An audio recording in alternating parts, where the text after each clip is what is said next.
So men run around and play games, messing with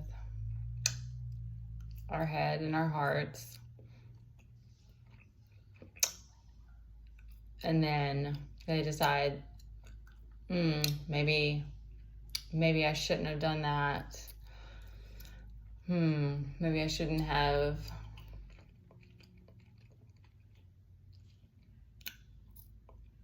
projected so much. And maybe I need to change my ways. Maybe it's time to turn the other way and hope for redemption. Of course, there's redemption. And of course, there's forgiveness. But you also have to give those things to yourself.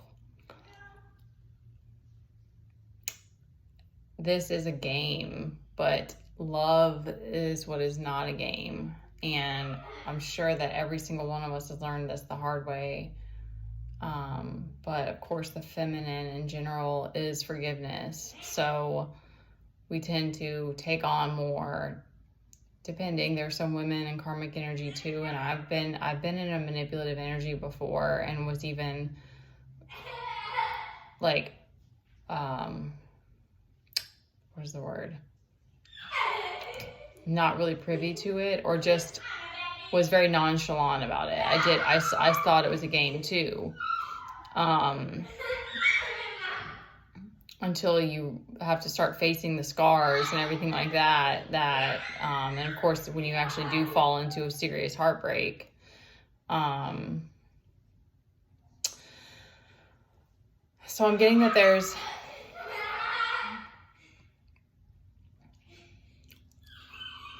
a King of Cups, who is feeling upside down right now, but he likes to play in this. Well, we have the Emperor, so maybe you like to play in the Emperor, or I'm getting King of Swords energy. But yeah, I see the Emperor. You like to be the boss. You like to be the one calling the shots. And maybe that's who you've played your whole life. Maybe a lot of people looked up to you, and that's fun and games too, until you realize that you haven't been held accountable for anything, and maybe some of those behaviors weren't actually healthy.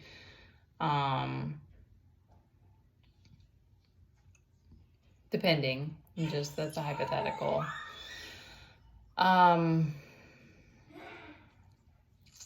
So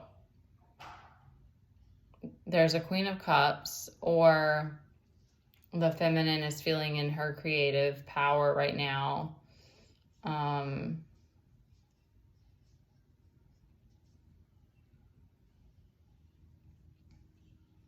Slow movement, Nine of Pentacles. And there's like a lack of inspiration. More towers. And there's a decision to be made. Two of Wands. Which way to go?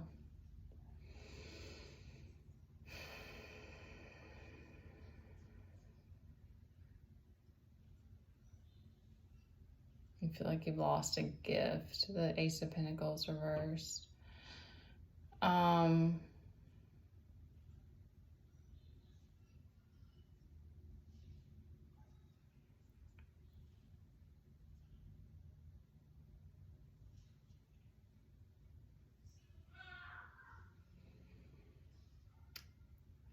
mean, it's a choice, when we play games with each other, and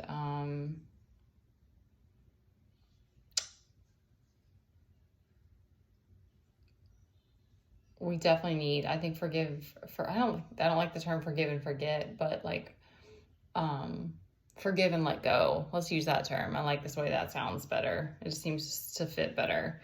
Because once you get out of all the pain, regardless of where it came from and stuff, it's like, it doesn't matter anymore, because you're back on your feet, and you're in alignment, or So a lot of times, even those things that were betrayals or pain or whatever, like ended up being a growth point for you or something that you learned from. And it's going to happen to all of us in some way or another. So that part is it doesn't matter, because there's spiritual warfare here, I think, for everyone in some way or another. And you do need to learn how to use your discernment. And unfortunately, some of us felt like we had to fight everybody because, or you may have felt that way. That's the energy that I'm getting, is that you feel like you had to fight everybody because they tried to use your weakness against you. And so you lost trust, you lost faith.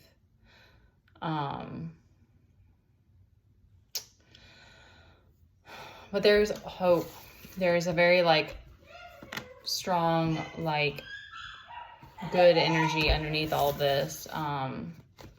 Because that's the beautiful thing too about finding God again, and he's out. Okay, I'm going to use, the goddess Michelle always says that the phrase that God uses is come home. And the phrase that I hear is stay close to me. And I think both of those are just really beautiful, inspirational, heartwarming phrases to remember that God sees everything regardless, and he forgives, and you don't get to avoid the battles here. You don't get to avoid the pain. You don't get to avoid the suffering. You don't get to, I mean, yes, technically, I guess we picked our family if you believe that, but you still have to go through it as a child, and the upbringing and the people that you're around, and all of that. And so you have to fend for yourself and figure it out. So it's okay regardless. But love is a choice at the end of the day. And we have to also, I think it's important for sanity and for to be able to cut cords and close cycles and move forward with your life, to accept that some things are meant to be and some things aren't. And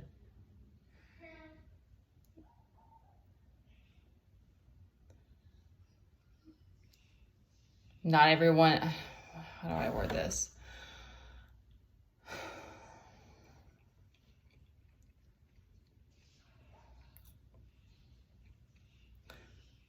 I think that especially when it comes to a divine love, it's out of our hands.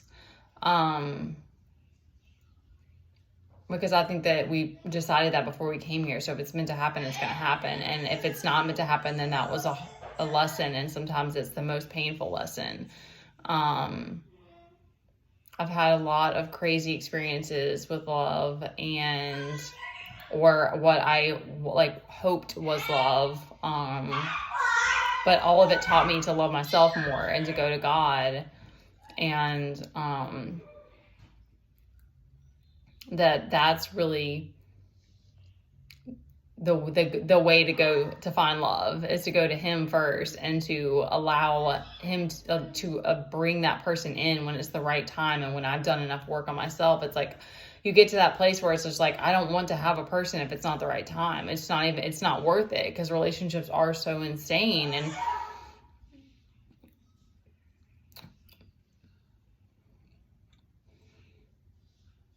it is, there's times when it's really hard, really, really hard, and really lonely. And,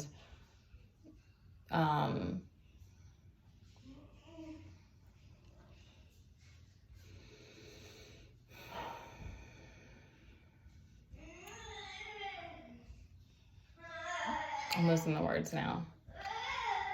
I just think that it's important to be able to let go, because if something is meant to be, it's going to happen, but you will drive yourself crazy hoping and praying for something, or continuing to try to be in someone's energy or demand things of them that you may be actually pushing them away and sabotaging. And again, that's also part of the learning process, but sometimes we need to cut cords and let go, because that's the best thing for you and the best thing for your heart and for your healing. And you start to realize that it's really about you above all, and that you're going to be okay on your own regardless. So when that person, if you're meant to have that person, or you know that that's meant for you, that it's going to come at the right time, and to try to find peace in the meantime. Okay, love you guys.